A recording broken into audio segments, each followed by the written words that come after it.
se lever, nous, si vous voulez bien, et on va ouvrir la parole du Seigneur.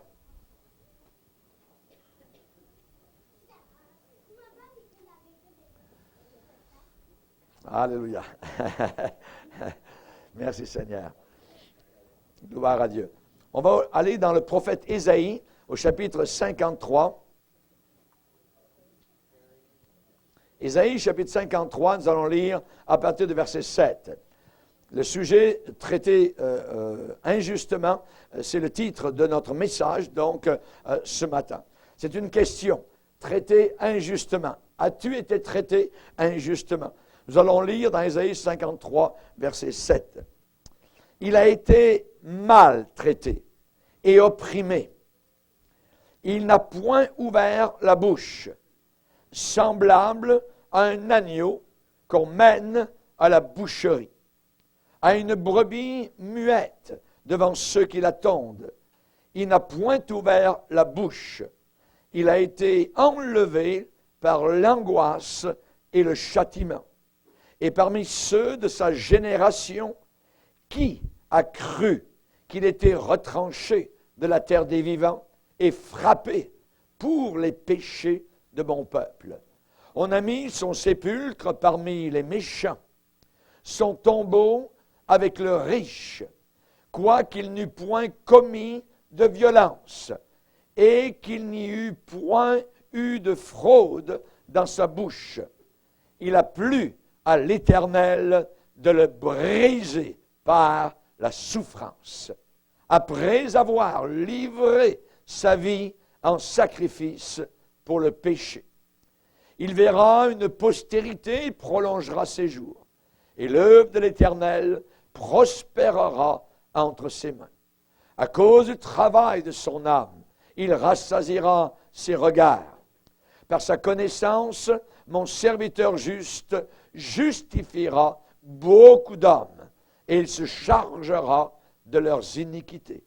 C'est pourquoi je lui donnerai la part avec les grands.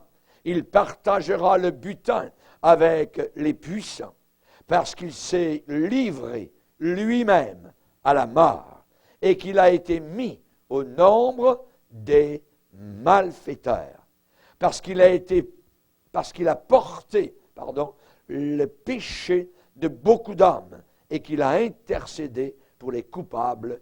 Amen. Seigneur, nous voulons te bénir pour ta puissante parole. Nous te demandons que ce matin, nous puissions trouver force, encouragement, bénédiction dans ton exemple merveilleux.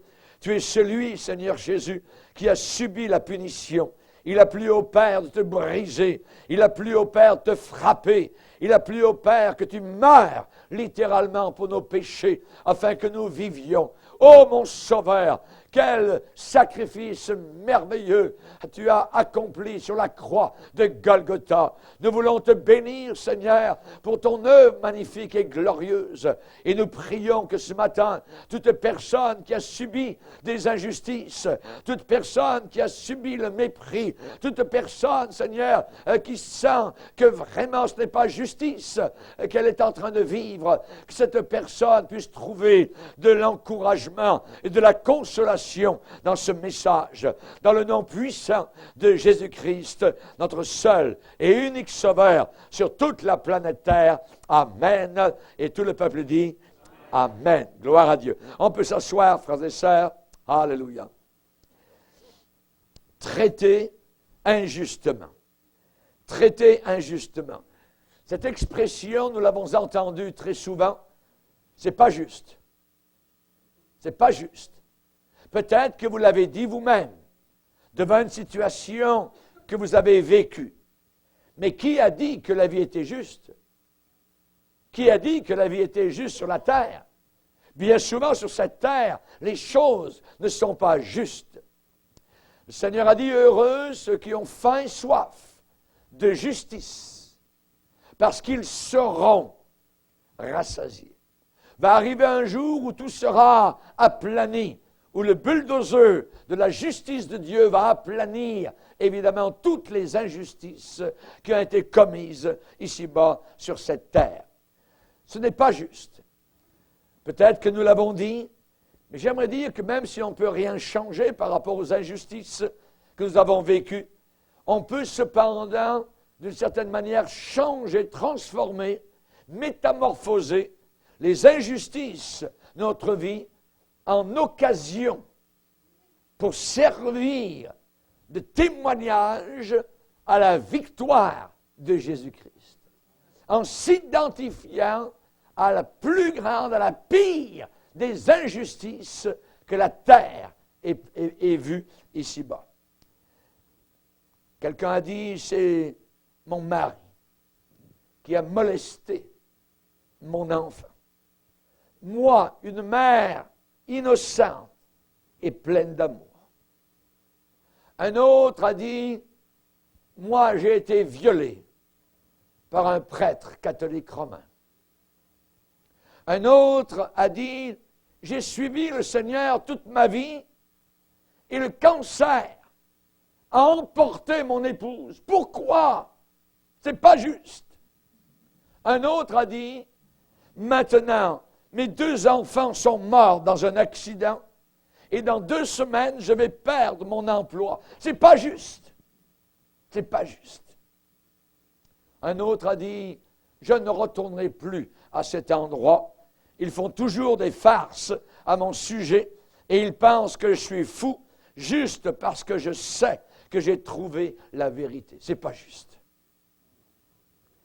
À certaines occasions, chacun fait écho à ses plaintes de pitié. Beaucoup de personnes aujourd'hui sont sur la défensive à cause de ce qui leur est arrivé dans le passé. Leur moi est blessé. On leur a fait tort, un tort immense.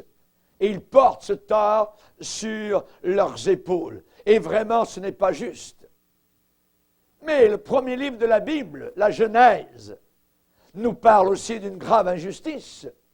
Le premier crime sur cette terre. Un injuste a vécu et un juste est mort. Abel, le juste, a été tué par Caïn qui a continué à vivre.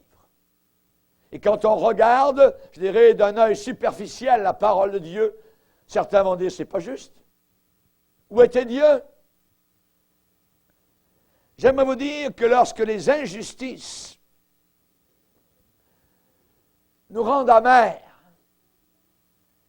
elles ne sont pas obligées de nous rendre amers toute notre vie. Non, ce n'est pas la solution. La rébellion face à une injustice n'est pas la solution. Jamais ce ne sera la solution. La question ce matin, traitée injustement. Tournez-vous un peu plus loin, ici, vers la croix du Calvaire. C'est un exemple, le plus grand des exemples.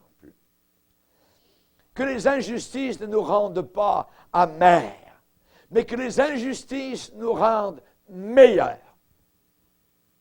De meilleurs hommes, de meilleures femmes au travers des injustices que nous subissons. Une femme oublie-t-elle l'enfant qu'elle allaite? Dieu de répondre en disant, même si elle l'oubliait, moi, je ne t'oublierai jamais. Je peux vivre des injustices, mais je sais que Dieu ne m'a pas oublié. Dieu n'oublie pas. Dieu veille sur son enfant qui subit des injustices. Était-il juste que Joseph soit haï par ses frères d'une telle façon, qu'il soit vendu comme un esclave, que la femme du patron dise un mensonge sur lui, qu'il soit envoyé en prison? Était-ce juste? C'était très injuste. Très injuste. Une femme oublie-t-elle l'enfant qu'elle allait? Même si elle l'oublie, je ne t'oublierai jamais. Je t'ai gravé sur mes mains, a dit le Seigneur. Les gravures de sang, les gravures qui sont sur le corps éternel de Jésus-Christ et immortel, nous parlent d'un amour qui ne passera jamais. Je peux vivre les pires des injustices. On peut me piétiner, on peut me rendre en poussière, on peut me tuer. Ça n'a aucune espèce d'importance, car je suis aimé. Même une vache n'oublie pas son veau à côté d'elle.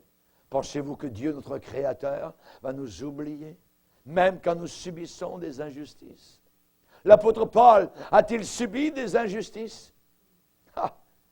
Pas étonnant qu'à la fin de sa vie, il a pu dire « J'ai combattu le bon combat, j'ai achevé la course, j'ai gardé la foi, désormais la couronne de justice. » La couronne de justice m'est réservée. Tous les torts qu'il a subis sur cette terre, toutes les calomnies qu'il a pu recevoir sur son visage, tous les emprisonnements, tous les faux frères, tout ce qui a été à son sujet, lorsqu'il a écrit « Tous m'ont abandonné en Asie », imaginez, tous les chrétiens l'avaient abandonné d'Asie mineure.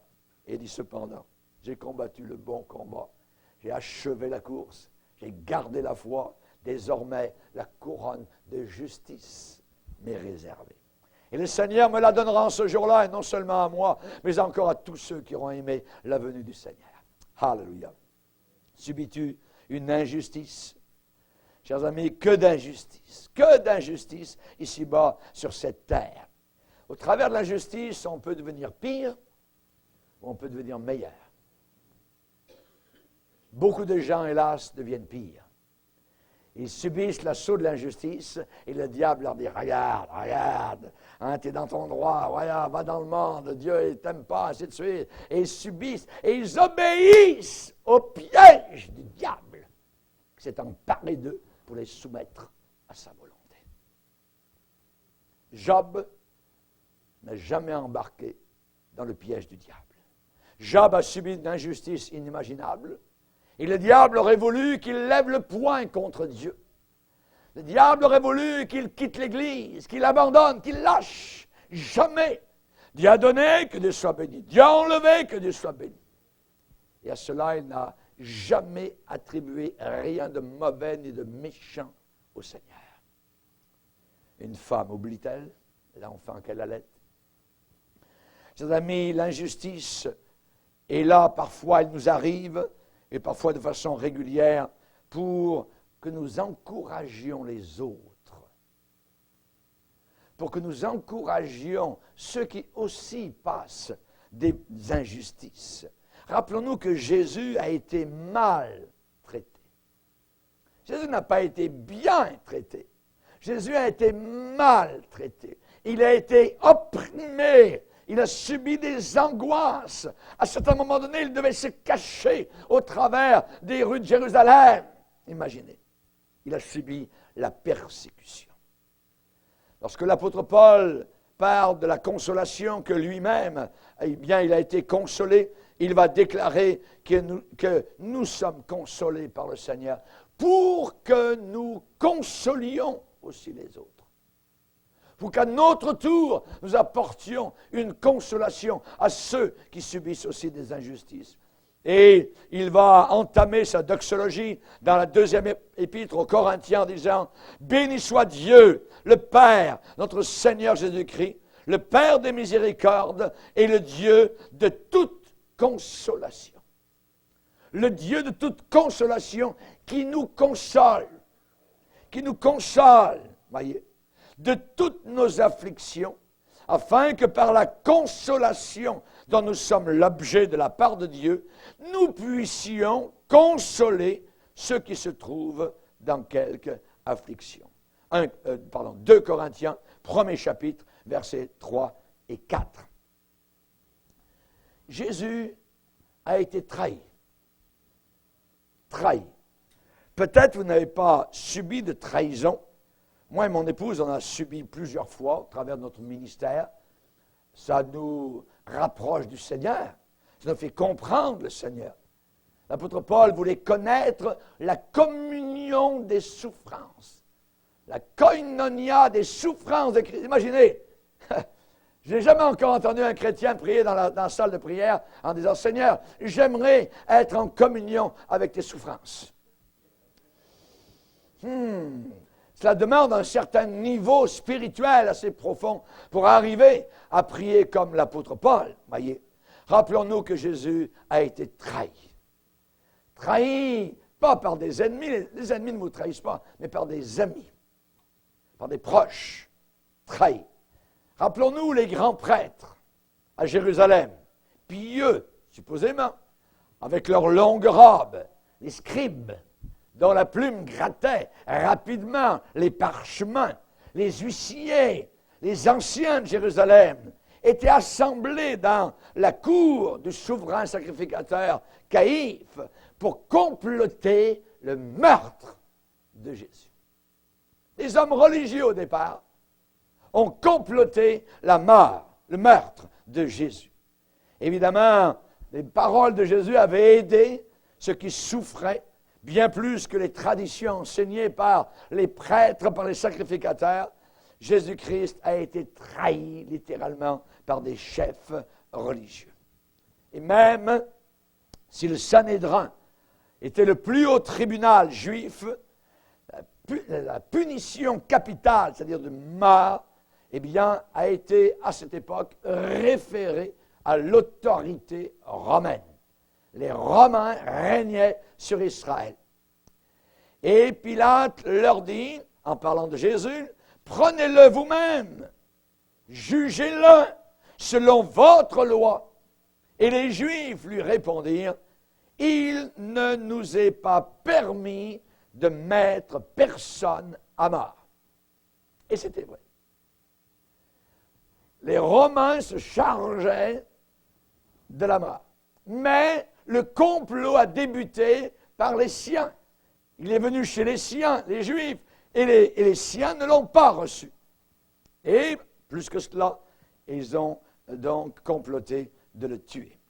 Les chefs religieux, la veille de la Pâque, ont interrogé de façon totalement illégalement, Jésus, pour trouver une raison.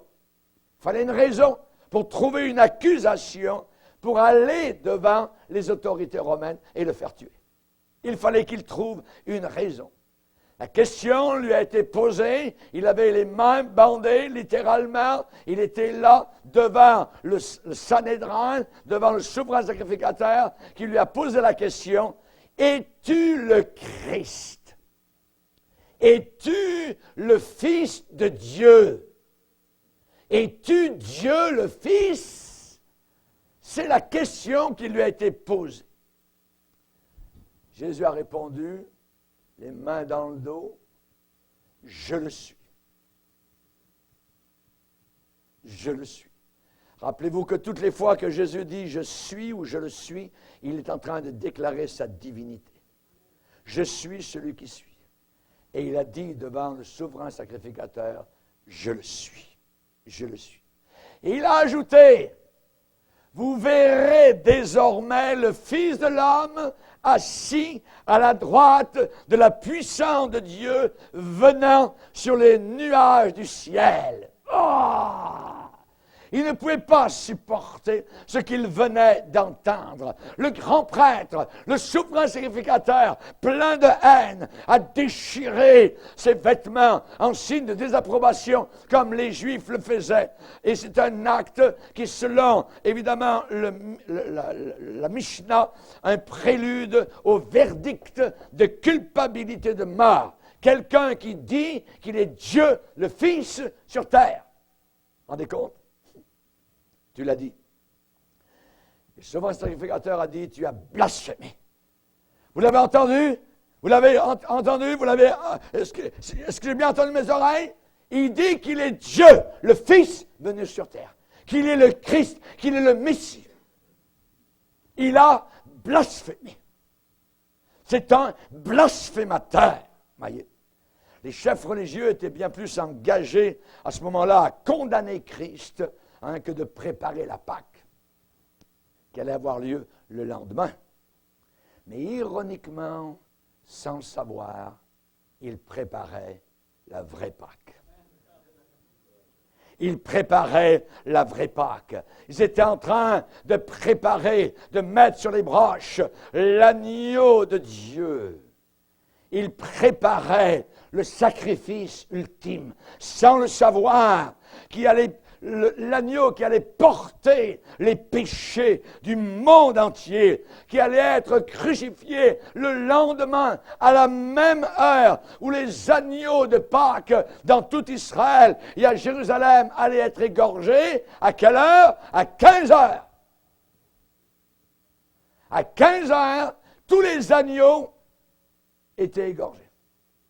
C'était la Pâque. Et c'est à ce moment-là que Christ, l'agneau de Dieu, est mort sur la croix dans un cri de triomphe, dans un cri de victoire. Jean-Baptiste avait raison lorsqu'il a pointé son doigt vers Jésus en disant « Voici l'agneau de Dieu. Voilà le mouton de Dieu qui ôte le péché du monde. » Chers amis, avez-vous aussi ressenti des injustices de la part d'hommes religieux?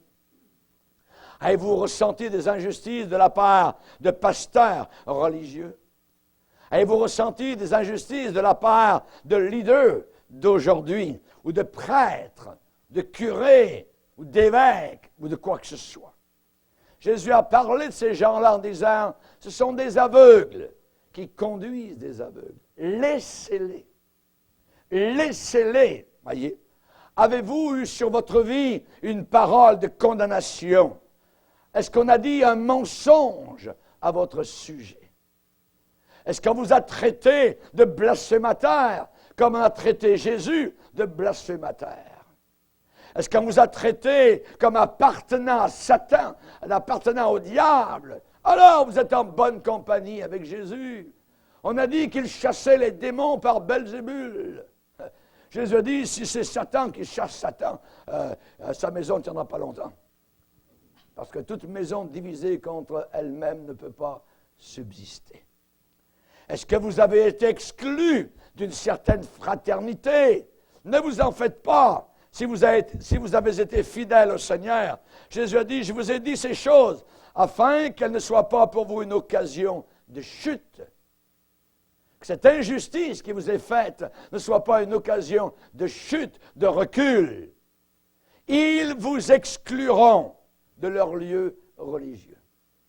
Ils vous excluront, et même leur vient ou quiconque vous fera mourir croira rendre un culte à Dieu. C'est ce qu'ils ont pensé par rapport à Jésus. Ils ont pensé qu'il faisait vraiment rendre un service à Dieu le Père en tuant son Fils Jésus-Christ.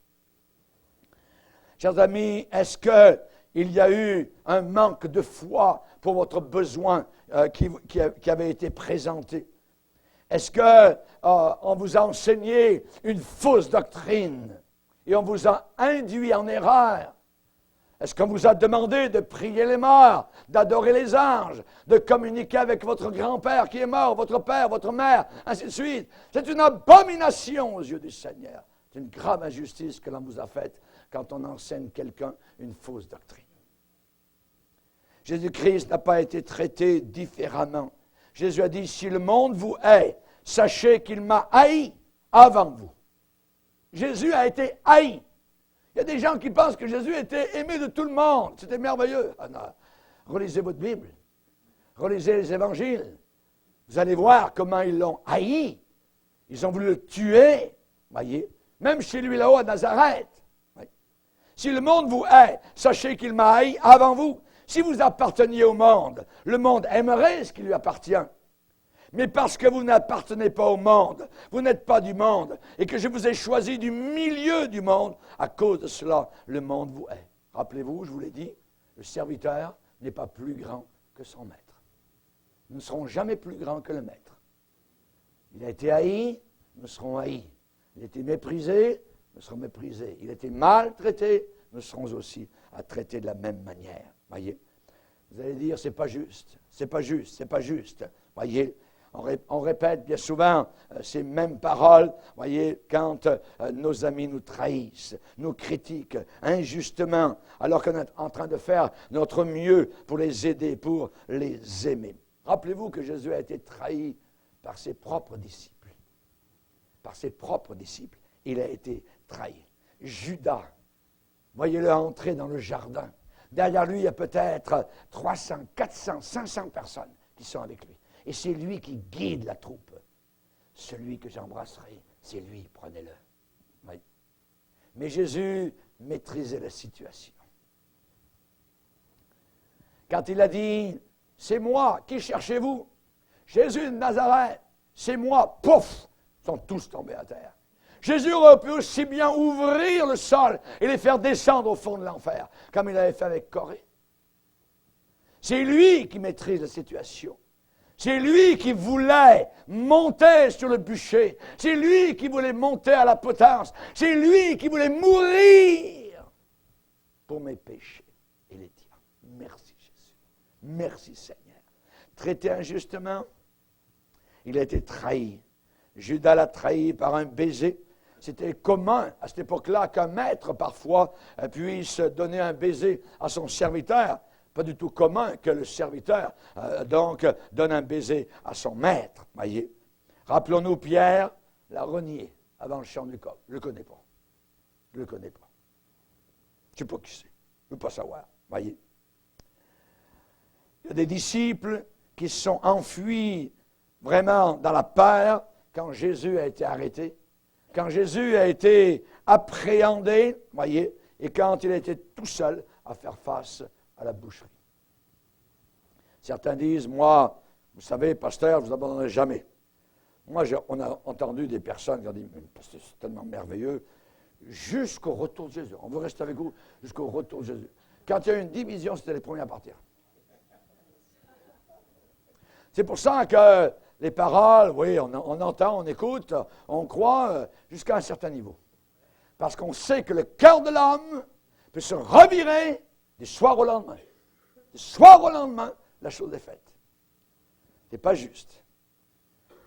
Parfois, nous crions que ce n'est pas juste, voyez, quand nous sommes coupables nous-mêmes des mêmes trahisons. Rappelons-nous que Jésus a été accusé faussement. On l'a traité de blasphémateur. Ce n'est pas une petite affaire. Blasphémateur. Il a blasphémé. C'est un blasphémateur. Une accusation contre lui de blasphème. À cause, évidemment, des implications venant de ce qu'il avait déclaré. Vous verrez bientôt le Fils de l'homme venir sur les nuées du ciel. Il a blasphémé. Oui. Il ne croyait pas un trait de mot de ce qu'il déclarait. Ah, celui qui croira sera sauvé. Celui qui ne croira pas sera condamné, damné. Chers amis, Jésus n'a jamais rabaissé le nom de Dieu. Un blasphème, c'est quand on rabaisse le nom de Dieu. Quand on roule le nom du Seigneur dans la boue. Et on se rappelle le 9e commandement, dans Exode 20, donné sur des tables de pierre à Moïse. Le 9e disait, tu ne blasphémeras pas le nom du Seigneur, car Dieu ne tiendra pas impuni celui qui blasphème le nom du Seigneur. Rappelez-vous toujours de cela. Dites jamais Christ en blasphème, ou nom de Dieu, ou quoi que ce soit. Parce qu'il y a une punition qui est reliée à ça. Il y a une punition. Dieu ne permettra jamais que son nom soit roulé dans la boue. Il y a des chrétiens qui blasphèment. Sont-ils vraiment ce qu'ils disent être? Jésus n'avait jamais rabaissé le nom de Dieu. Il n'avait jamais prononcé en vain le tétragramme YHWH, le nom imprononçable de Yahweh ou Jéhovah. Ils avons mis des voyelles au milieu pour pouvoir prononcer le tétragramme qui a été donné à Moïse dans le livre de l'Exode. À ce moment-là, quand Jésus a été accusé faussement, les chefs religieux qui se pensaient tellement zélés à observer la tradition, la loi mosaïque, ils étaient en train eux-mêmes de briser le commandement de Dieu. Et ne le savaient pas. C'est eux qui étaient les meurtriers. C'est eux qui étaient les blasphémateurs. Et le peuple l'a accusé, a accusé Jésus de sorcellerie. Rendez-vous compte? De travail avec Satan. Ils ont dit que Jésus trafiquait avec le diable. Voyez? Parce que Jésus avait dit, détruisez ce temple et je le reconstruirai en 3 jours. Eux ont pensé au temple là-bas, de Pierre. Jésus parlait de son corps. Il parlait de son corps. Ils n'ont rien compris. C'est uniquement ceux qui sont dans l'esprit qui comprennent les paroles de Dieu. Les autres ne comprennent absolument rien du tout. Ils ont dit à un moment donné, il soulève le peuple. Il soulève le peuple. C'est un méchant, ce Jésus. C'est un jeune prophète. Il excite le peuple à la révolte. C'était faux. Pas du tout. Voyez, Jésus a été accusé faussement. Il proclame être un roi. Il proclame être un roi. Et finalement, le grand prêtre, le souverain sacrificateur, a trouvé 2 faux témoins. Il fallait absolument, pas des vrais témoins, des faux témoins. Relisez avec moi dans Matthieu.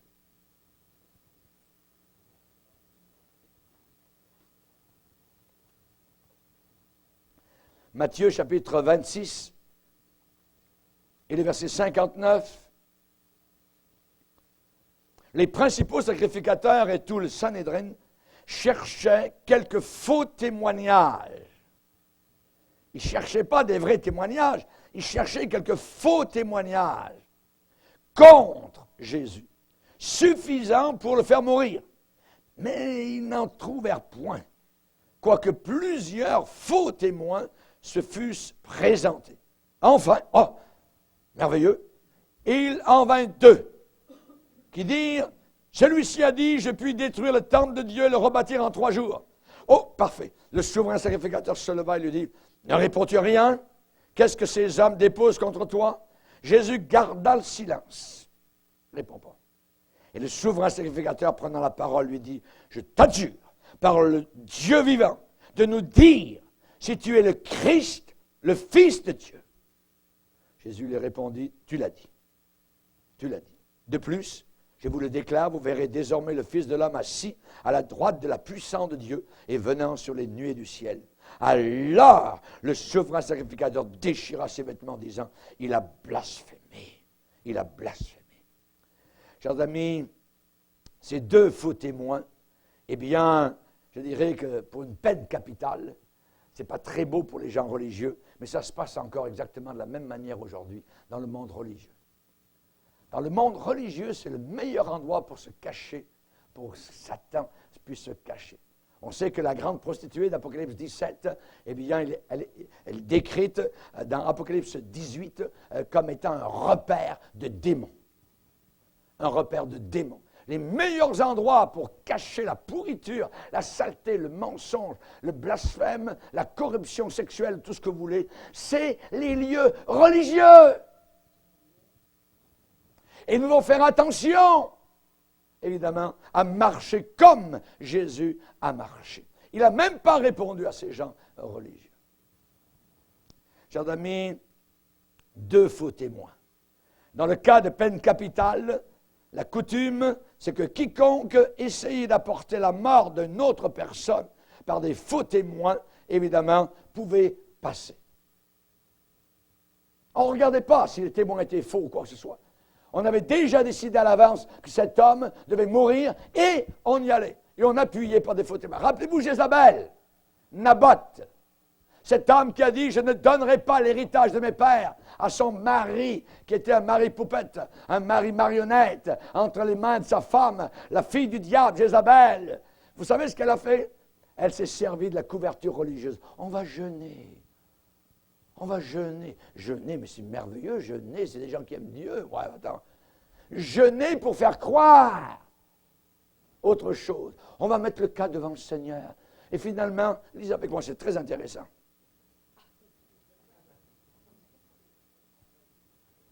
Un roi, chapitre 21.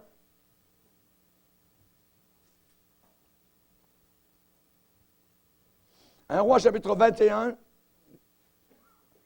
verset 1er. Après ces choses, voici ce qui arriva.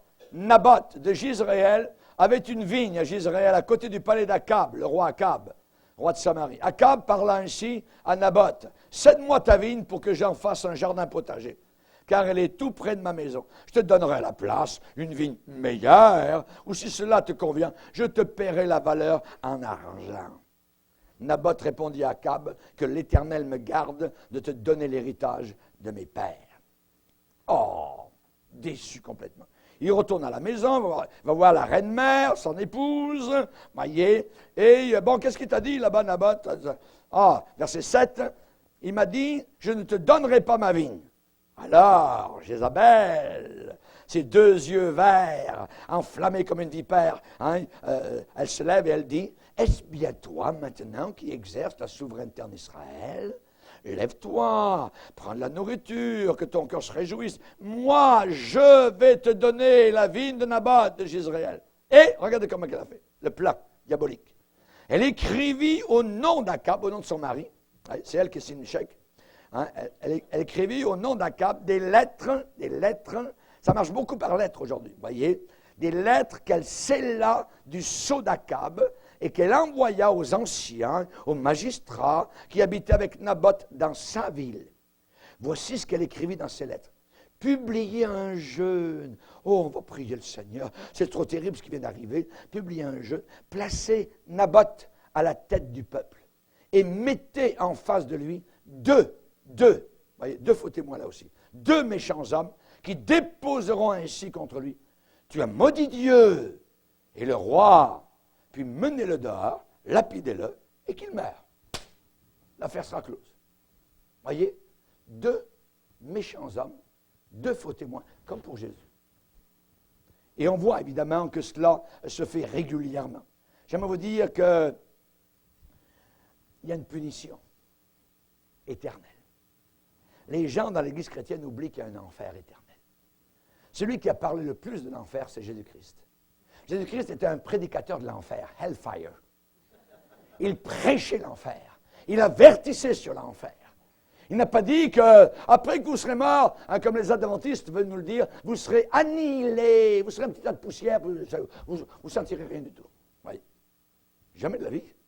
Il a parlé de conscience. En enfer, les gens sont conscients.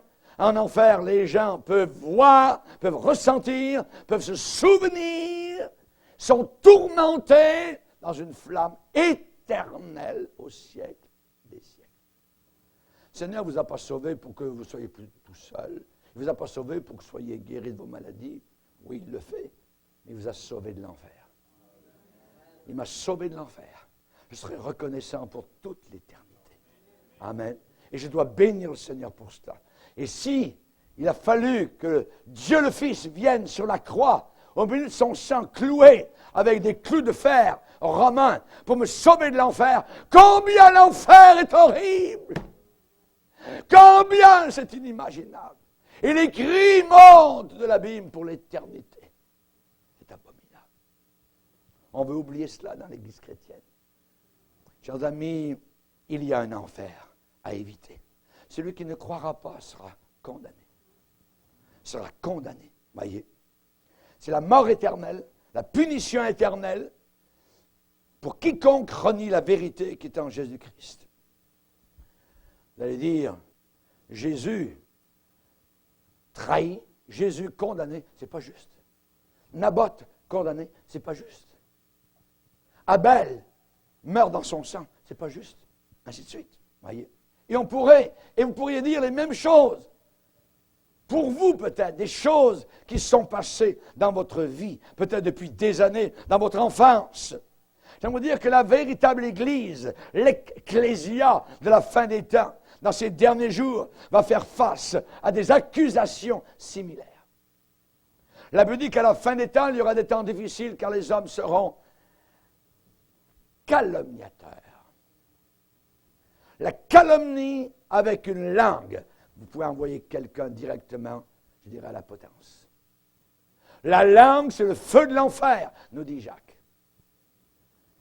À la fin des temps, les feux du diable, les feux de l'enfer, les feux de la calomnie, les feux du mensonge vont se concentrer sur l'Église véritable de Jésus-Christ. Attendez-vous à cela. Celui qui prie pour les malades sera accusé de sorcellerie par les sorciers. Celui qui ne sert pas le Dieu des forces, eh bien, sera accusé de blasphémateur. Oui. Par les blasphémateurs.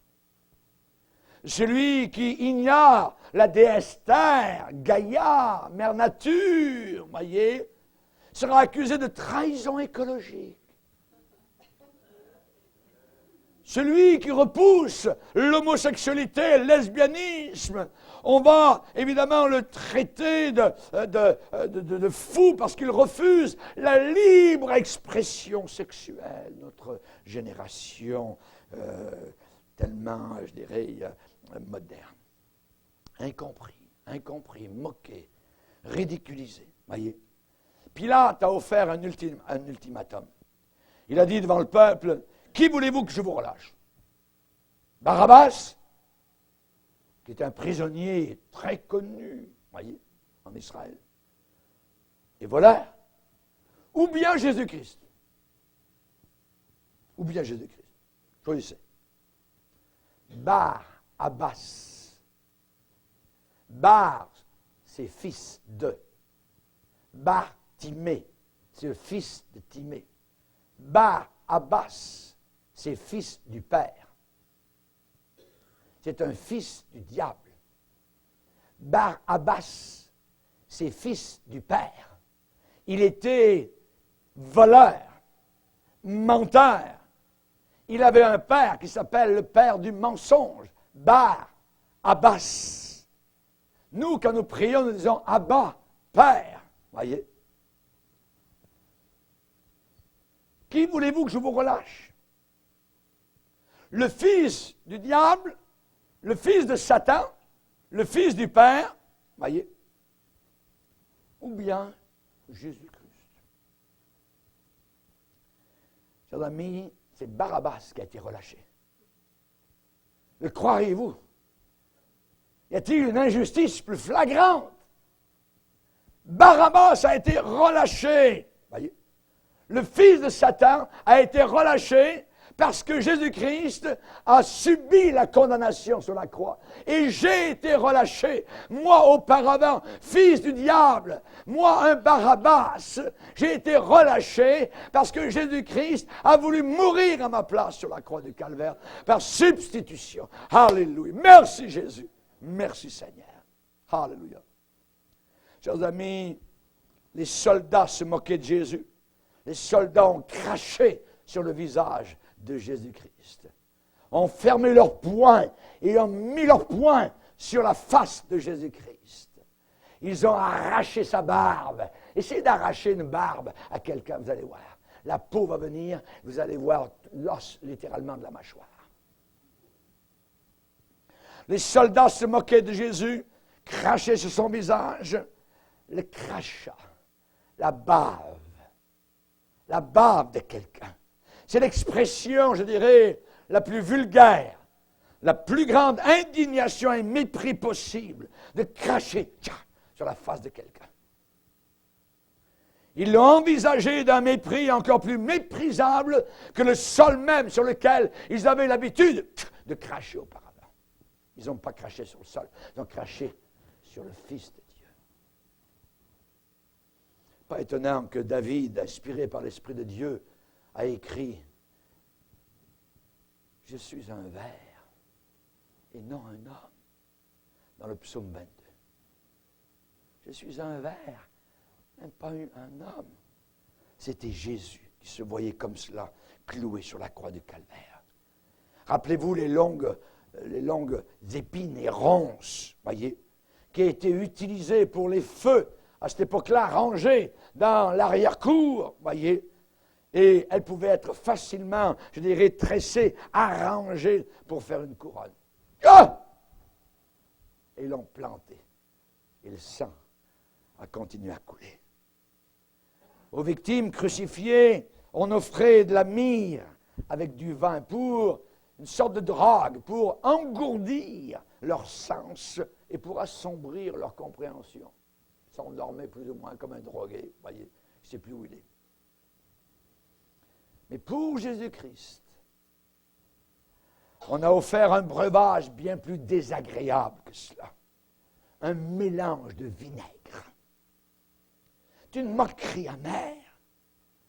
Psaume 69, pour apaiser ma soif, il m'abreuve de vinaigre. C'est une moquerie amère. Quelle injustice, traité injustement. Quand il a été cloué sur la croix, les gens passaient en bas Et la Bible dit qu'il hochait la tête. Regardez-le. Il hochait la tête. De l'irrespect, de l'irrévérence, de la moquerie. Ceux qui haïssent Jésus vont aussi haïr le chrétien. Vous ne pouvez pas être un véritable chrétien sans avoir de la haine du monde sur votre vie, ou une haine religieuse sur votre vie. Tous ceux qui veulent vivre pieusement en Jésus-Christ seront persécutés. C'est normal. Traité injustement, c'est le normal de la vie chrétienne. Mais je pensais que à partir du moment où je serais chrétien, tapis rouge, comme le pape à Cuba, voyez, tapis rouge, tout ça, que tout allait bien, ça serait merveilleux. Attends, Jésus a été traité injustement, voyez. Dans l'injustice de la persécution, la foi des chrétiens, la persévérance des chrétiens, la patience des chrétiens va supporter, je dirais, tiendra bon, parce que leur cœur est consacré et qu'ils se souviendront des souffrances de Christ. Paul a écrit à un jeune pasteur, Timothée, « Souviens-toi de Jésus-Christ. Souviens-toi de ce qu'il a subi, mais souviens-toi aussi qu'il est ressuscité. Souviens-toi. » Quand Pierre a été cloué, la tradition nous dit que Pierre a été cloué, la tête en bas. Et ils ont cloué sa femme aussi. Lui tout nu, elle aussi toute nue à côté. Et Pierre parlait à sa femme en disant, « Chérie, souviens-toi de Jésus. Souviens-toi des souffrances de Jésus-Christ. » C'est normal. Aujourd'hui, les chrétiens ne supportent absolument rien du tout. Ils disent, « J'ai été blessé. On m'a blessé. » Ceci, cela, on m'a marché sur l'orteil droit, tout ça. C'est pas comme, c'est injuste. Attendez, on a cloué les orteils de Jésus-Christ sur la croix du calvaire. J'aimerais que nous supportions un peu plus. Un peu plus. Amen. Pierre a dit, armez-vous. Armez-vous. De quoi? De la pensée de souffrir. De la pensée de souffrir. Il y a un christianisme aujourd'hui qui a rejeté par-dessus bord complètement l'idée de souffrir pour le Seigneur Jésus-Christ. Alors que nous souffrons tous. Que nous souffrons tous ici-bas sur cette terre. Bien souvent parce que nous sommes, premièrement, des chrétiens. L'épreuve amène la patience. Voyez, il faut se reposer dans les bras éternels de notre Dieu. L'erreur est terrible. Ce fut une erreur judiciaire. Ça a été, je dirais, quelque chose de bidon. Le procès de Jésus a été un procès bidon, du début à la fin. Voyez, ça a été la pire erreur judiciaire que la terre ait jamais subie. Les procédés, la façon d'agir du Sanhédrin ne s'ajuste pas du tout aux demandes légales d'un procès pour une peine capitale. Pour une peine capitale. Ce procès débouchait sur la mort du condamné. Et ça a été fait de façon illégale. Le temps d'interrogation, imaginez, a duré toute la nuit pour ce cas de peine capitale. C'était expressément interdit d'interroger quelqu'un pendant la nuit. Dans leur propre code judiciaire du Sanhédrin. Habituellement, le Sanhédrin portait en cour de justice pendant la journée les cas de peine capitale et les achevait de jour. Et selon la tradition juive, et je cite, « Heureux le juge qui attend de donner son verdict et qui le laisse reposer toute la nuit pour qu'il puisse tamiser la vérité d'un cas. » Mais il n'y a pas eu de repos. Le plus vite possible, on l'interroge la nuit et le matin, il est condamné. L'après-midi, il meurt. Le procès de Jésus se passa la veille et le jour de la Pâque, alors qu'il était interdit dans ces moments-là de siéger dans une cour de justice. Et le jour où il devait siéger, il ne devait rien manger. Les juges ne devaient rien manger. Et je doute qu'ils ont passé, évidemment, tout droit, sans rien manger. les témoins de la défense devaient être entendus au début du procès. Mais il n'y a eu aucune défense qui a été accordée à Jésus-Christ. Où étaient ces avocats? On a entendu seulement quoi? Des faux témoins. On a entendu les procureurs. On a entendu les accusateurs. Ensuite, selon la loi des Juifs, 2 cas ne devaient jamais être jugés la même journée. Et il y a eu le cas Jésus, et ensuite 2 voleurs qui furent jugés et condamnés à mort cette journée de Pâques. Il n'y avait aucune raison légale d'amener Jésus en plus devant Hérode. Devant Hérode. Pourquoi? Parce que Hérode était d'une juridiction différente. Ils étaient ennemis les deux, Hérode et Pilate. Mais cette journée-là, ils sont devenus amis. Oui. Par rapport à Jésus. Oui. Pilate était le 5e procurateur romain à être en poste en Israël. Et il avait le plein contrôle de l'armée d'occupation et tout le pouvoir sur les sentences de vie et de mort était entre ses mains. Il aurait pu facilement renverser la sentence, la peine capitale qui avait été passée par le Sanhédrin. Sa femme avait eu un rêve le matin. Il avait fait apporter un pli. Il l'a lu. Chérie, il n'y a rien à voir à faire avec ce juste. J'ai été cruellement tourmenté en songe ce matin. Il savait, Pilate savait que Jésus-Christ était innocent. Il savait que c'était par jalousie. Ah, la jalouserie. Ah, le serpent aux yeux verts. Voyez, ils étaient tellement jaloux, ils voulaient le voir disparaître.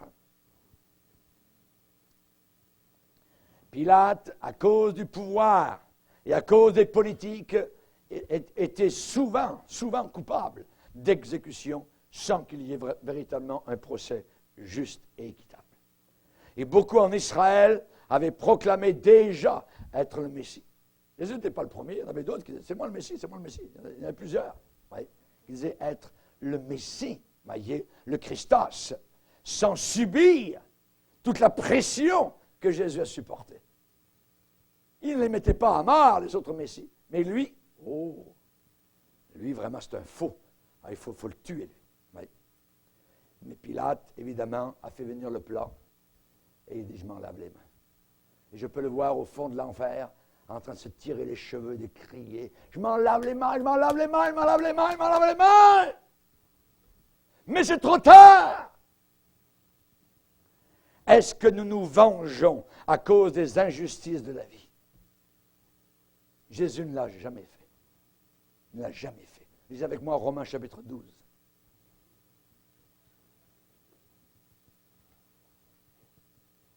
Romains chapitre 12. Verset 17. Ne rendez à personne le mal pour le mal. Recherchez ce qui est bien devant tous les hommes. Verset 19. Ne vous vengez point vous-même, bien-aimés, mais laissez agir la colère, car il est écrit, à moi la vengeance, à moi la rétribution, dit le Seigneur. Mais si ton ennemi a faim, donne-lui à manger. S'il a soif, donne-lui à boire. Car en agissant ainsi de cette façon-là, ce sont des charbons ardents que tu amasseras sur sa tête. Ne te laisse pas vaincre par le mal, mais surmonte le mal par le bien. Jésus ne s'est jamais vengé. Jésus n'a pas dit, on n'entend jamais Jésus dire, c'est injuste, c'est injuste. Jamais Jésus n'a eu cette parole dans sa bouche. Pourquoi? Parce qu'il savait le but de sa mort. Cette injustice qu'il subissait, c'était la volonté de Dieu. Il a plu à l'Éternel de le frapper. Dieu voulait qu'il soit frappé pour les péchés d'une multitude. Alléluia. C'était la volonté. Parfois, les injustices que nous subissons, nous ne les comprenons pas. Et parfois, elles sont dans la volonté du Seigneur. Elles sont dans la volonté du Seigneur. Dieu le permet. Joseph et ses frères, David et Saül. Voyez, jamais David n'a voulu porter la main, tuer le roi Saül. Dieu va le faire. Jésus n'a jamais dit c'est injuste. Oui. Nous aussi, nous serons vainqueurs si nous pouvons parfois voir le but de nos souffrances, le but de nos injustices que nous subissons. Il y a une coupe à boire qui est amère. Pouvez-vous boire la coupe que je dois boire? C'est une coupe d'injustice. C'est amer. Il l'a bu jusqu'à la pourriture, la lie, L-I-E, L-I-E, la lie blanche, la saleté qui est au fond. Voyez, la coupe. Pouvez-vous boire cette coupe? Jésus a été condamné à mort. Condamné à mort. Vous savez, la crucifixion a eu son origine en Iran. On a parlé beaucoup de l'Iran. Voyez, on a un groupe d'Iraniens ici. Vous voyez, on n'a rien contre les Iraniens, mais l'Iran est un grand pays. Voyez, et c'est eux qui ont inventé la crucifixion. Ce n'est pas les Romains. La croix romaine n'a pas été inventée par les Romains. Des centaines d'années auparavant, les Perses, donc, crucifiaient. C'était la mort d'un esclave, la mort d'un délinquant, ou d'un rebelle contre la puissance impériale romaine à cette époque-là. C'était une mort, je dirais, de commodité, parce qu'une sentence de Rome, évidemment, en Israël, eh bien, c'est Rome qui régnait, et une sentence venant de Rome laissait, évidemment, les chefs juifs moins redevables envers le peuple juif. Et ils pouvaient dire, c'est pas nous, c'est les Romains qui l'ont tué. Voyez. Dans la cour de justice de la vie, est-ce que tout est en ordre? Est-ce que tout est juste? Jésus a dit, heureux ceux qui ont faim et soif de justice. Heureux ceux qui ont faim et soif de... La terre est remplie d'injustice. Il suffit de voyager autour de la terre, vous allez voir, c'est injuste. Et on se demande parfois avec mon épouse, comment ça peut se faire? Mais, heureux ceux qui ont faim et soif de justice, ils seront rassasiés. Jésus était prophète, il a été blasphémé. Jésus guérissait les malades, il était accusé d'être un sorcier. Jésus était parfait et il est mort comme un meurtrier. Jésus était le fidèle et il a été trahi. Jésus a annoncé la vérité, malgré cela, il était totalement incompris. Jésus a offert l'amour et ils lui ont craché dessus et ils l'ont cloué sur la croix. Jésus était Seigneur de gloire et il est mort comme un vulgaire brigand à côté de deux autres. J'aimerais citer en terminant cette dame qui a souffert beaucoup, Elisabeth Mittelstedt, c'est l'éditrice en Allemagne d'une revue chrétienne, et elle avait de grandes douleurs dans son corps, et je cite ce qu'elle a dit, « Je ne voudrais pas échanger pour rien au monde mes temps difficiles, mes temps durs. Ils m'ont poussé vers Dieu. Ces années ne m'ont pas rendu amer, mais meilleur. Je n'avais rien à offrir à Dieu que ma douleur. Mais dans mon service pour Dieu, ce qu'il a utilisé le plus, c'est la douleur. J'ai combattu le bon combat, j'ai achevé la course, j'ai gardé la foi. Maintenant, la couronne de justice m'est réservée. Et le Seigneur, le juste juge, me la donnera en ce jour-là. Pas seulement à moi, mais à tous ceux et celles qui auront aimé sa venue. Amen. Alléluia. Baissons nos têtes et prions le Seigneur. Seigneur, nous voulons te bénir.